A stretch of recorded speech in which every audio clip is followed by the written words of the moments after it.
Assalamualaikum warahmatullahi wabarakatuh. Halo semuanya, perkenalkan nama saya Ahmad Fajri dari Fakultas Ekonomi dan Bisnis, Prodi S1 Akuntansi, Universitas Bengkulu. Di video kali ini, saya akan menjelaskan mata kuliah Bahasa Indonesia dari bab 11 sampai dengan bab 15 berupa membuat laporan penelitian dan artikel ilmiah hasil penelitian.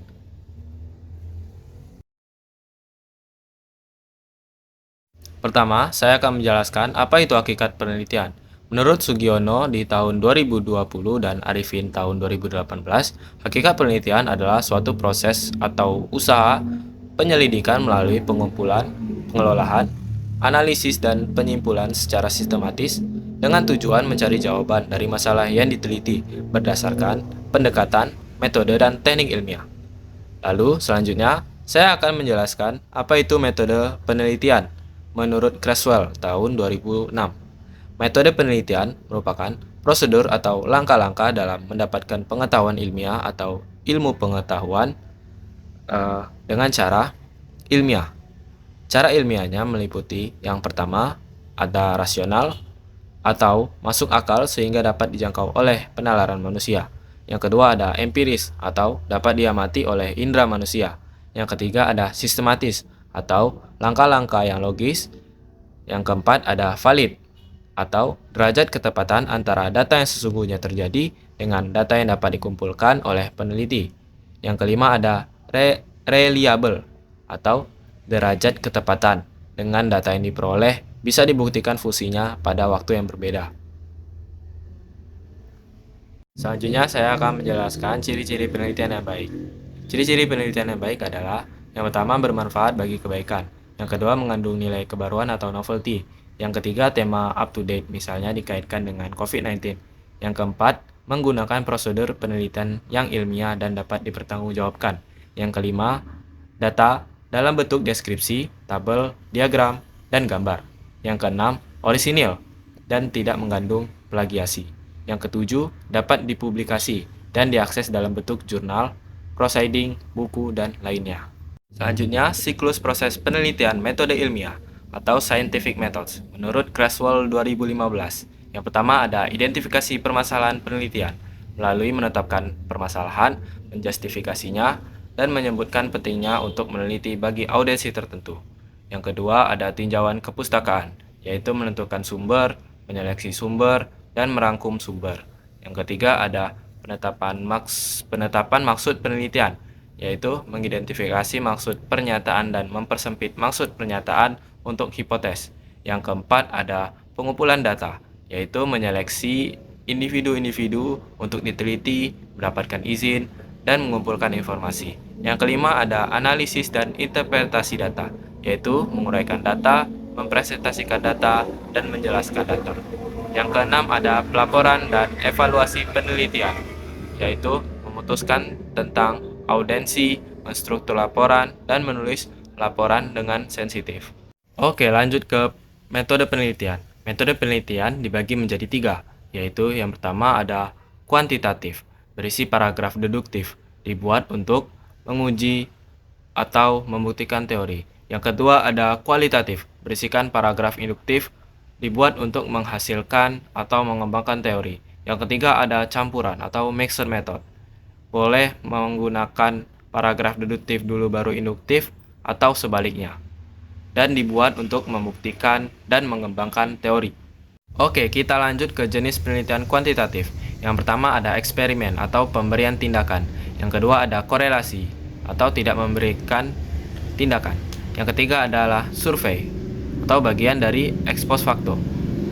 Lanjut ke jenis-jenis penelitian kualitatif. Yang pertama ada grounded theory, yang kedua ada etnografi, yang ketiga ada studi kasus, yang keempat ada naratif, yang kelima ada fenomenologi, yang keenam ada historis.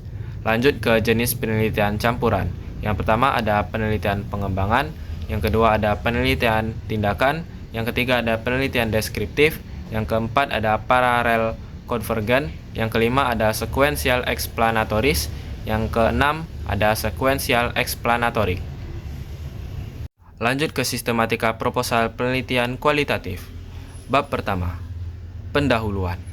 Berisikan yang pertama ada latar belakang, yang kedua ada ruang lingkup penelitian, Yang ketiga ada rumusan masalah menggunakan kalimat bagaimanakah. Yang keempat ada tujuan penelitian. Yang kelima ada manfaat penelitian. Yang keenam ada definisi istilah. Lanjut ke bab 2, landasan teori. Berisi teori yang digunakan dan penelitian-penelitian relevan. Lanjut ke bab 3, metodologi penelitian. Berisikan penjelasan metode dan desain penelitian, waktu dan tempat penelitian, data dan sumber data penelitian, teknik pengumpulan data bisa melalui wawancara, observasi atau dokumentasi. Lalu ada instrumen penelitian dan ada uji keabsahan data, bisa triangulasi atau member check dan lain-lain. Dan terakhir ada teknik analisis data berupa reduksi data, display data, interpretasi, kesimpulan. Lalu ada daftar pustaka, sesuaikan dengan yang dikutip diisi dan sebaliknya.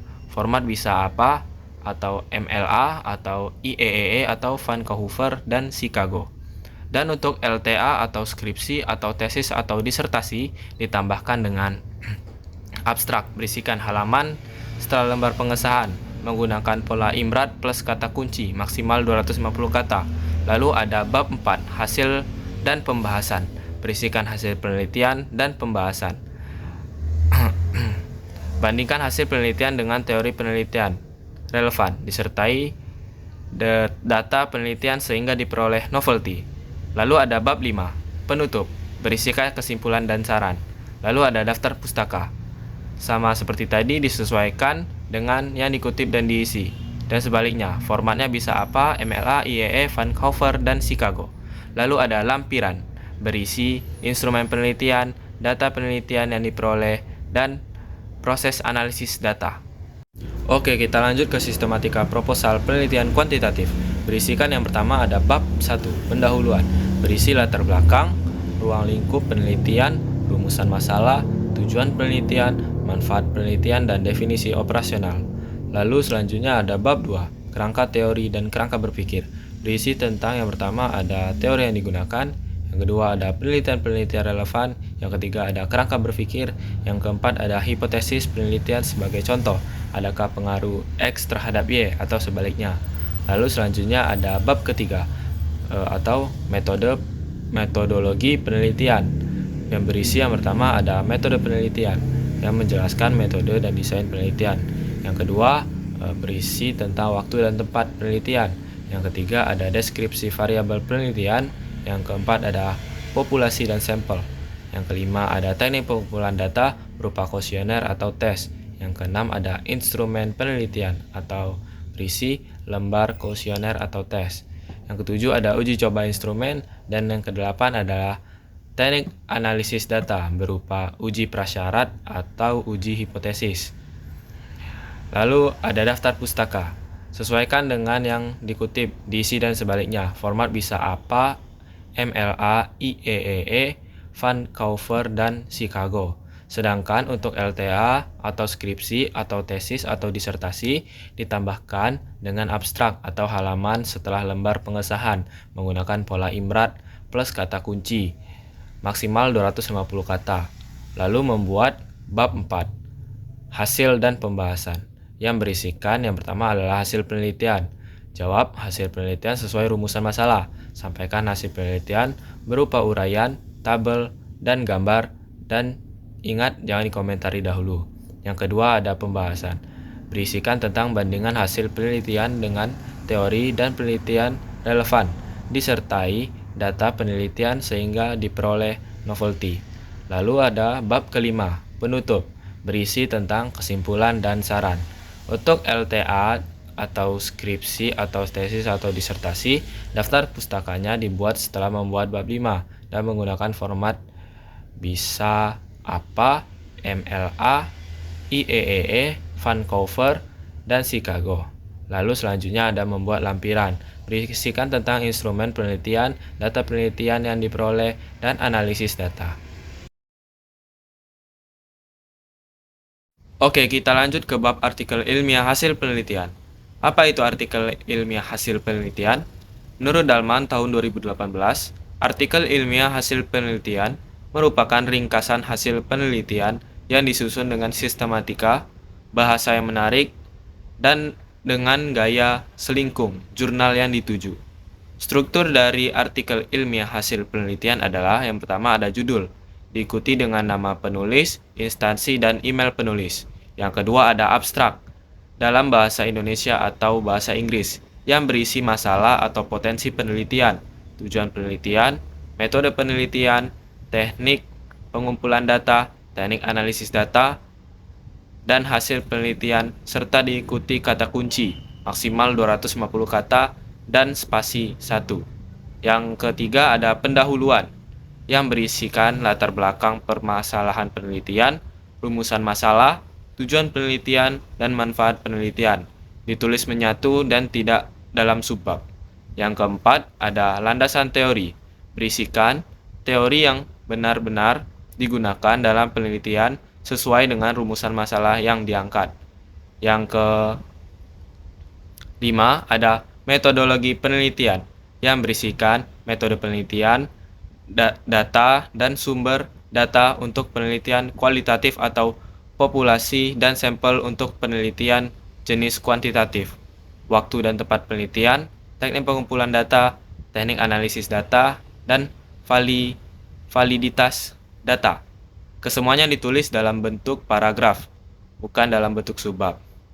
Yang keenam ada hasil penelitian dan pembahasan yang diawali dengan penjelasan hasil penelitian, kemudian dilanjutkan dengan pembahasan yang berisi perbandingan atau persamaan hasil penelitian dengan teori-teori dan penelitian relevan, disertai data penelitian minimal 6 halaman.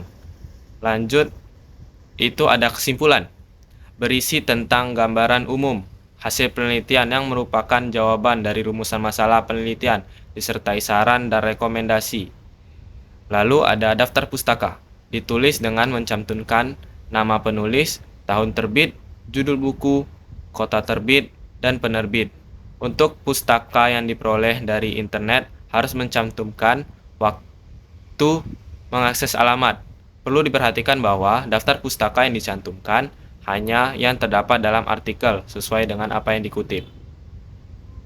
Oh ya, model penulisan daftar pustaka artikel ilmiah hasil penelitian adalah yang pertama ada APA atau American Psychological Association, yang kedua ada Harvard, yang ketiga ada IEEE atau Institute of Electrical and Electronics Engineers, yang keempat ada MLA atau The Modern League Association, yang kelima ada Vancouver, dan yang keenam ada Chicago. Oke, kita lanjut dengan teknik penulisan ilmiah. Teknik penulis karya ilmiah dengan mengikuti kaidah ilmiah dan menggunakan bahasa tulis yang benar dan baku. Jenis kaidah ilmiahnya meliputi yang pertama ada kutipan, yang kedua ada format tulisan, yang ketiga ada penulisan daftar pustaka. Oke, kita lanjut ke penulisan kutipan. Penulisan kutipan dibagi menjadi dua, yaitu kutipan langsung dan kutipan tidak langsung. Kutipan langsung adalah tindakan mengutip sama persis dengan teks aslinya. Kutipan langsung juga dibagi menjadi dua jenis, yaitu kutipan langsung pendek dan kutipan langsung panjang. Ciri-ciri kutipan langsung pendek adalah yang pertama, tidak lebih dari 4 baris atau 40 kata. Yang kedua, kutipan diintegrasikan dengan teks atau disajikan menyatu dengan teks. Yang ketiga, jaraknya 2 spasi. Yang keempat, kutipan diapit dengan tanda kutip. Yang kelima atau yang terakhir, sesudah kutipan selesai diberi nomor urut jika menggunakan footnote atau penanda pada body note. Dan ciri-ciri kutipan langsung panjang adalah yang pertama, lebih dari 40 baris atau 40 kata. Yang kedua, ada kutipan dipisah dengan jarak 2 spasi. Yang ketiga, jaraknya kutipan 1 spasi. Yang keempat, tidak menggunakan tanda petik. Yang kelima, sesudah kutipan selesai, diberi nomor urut jika menggunakan footnote atau penanda pada body note. Dan yang terakhir atau yang keenam, kutipan menjorok ke dalam 5-7 ketukan. Jika kutipan dimulai dengan huruf baru, kata kutipan pertama dijorokkan lagi 5-7 ketukan. Lalu selanjutnya ada kutipan tidak langsung. Apa itu kutipan tidak langsung? Kutipan tidak langsung merupakan tindakan mengutip dengan cara mengambil intisari dengan bahasanya sendiri. Aturan kutipan tidak langsung adalah: yang pertama, kutipan diintegrasikan dengan teks. Yang kedua, jaraknya 2 spasi. Yang ketiga, tidak menggunakan tanda kutip. Yang keempat, sesudah kutipan selesai, diberi nomor urut jika menggunakan footnote atau penanda body note. Oke, kita lanjut ke format penulisan ilmiah. Format penulisan ilmiah yang pertama ada kertas baiknya HVS berukuran A4. Yang kedua, kulit sampul digunakan kertas yang agak tebal.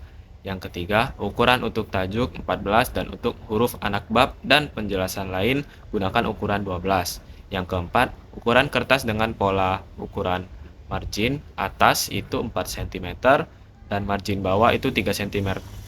Margin kiri itu 4 cm dan margin kanan itu 3 cm.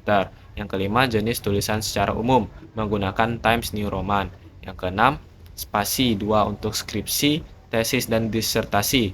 Untuk artikel ilmiah jurnal dengan spasi 1,5 atau 1. Yang ketujuh, penomoran bisa menggunakan penomoran angka Arab atau gabungan angka dan huruf. Mungkin itu saja yang saya dapat sampaikan. Lebih dan kurang mohon maaf. Jika ada kesalahan kata, tolong koreksi di kolom komentar. Terima kasih telah mendengarkan. Wassalamualaikum warahmatullahi wabarakatuh.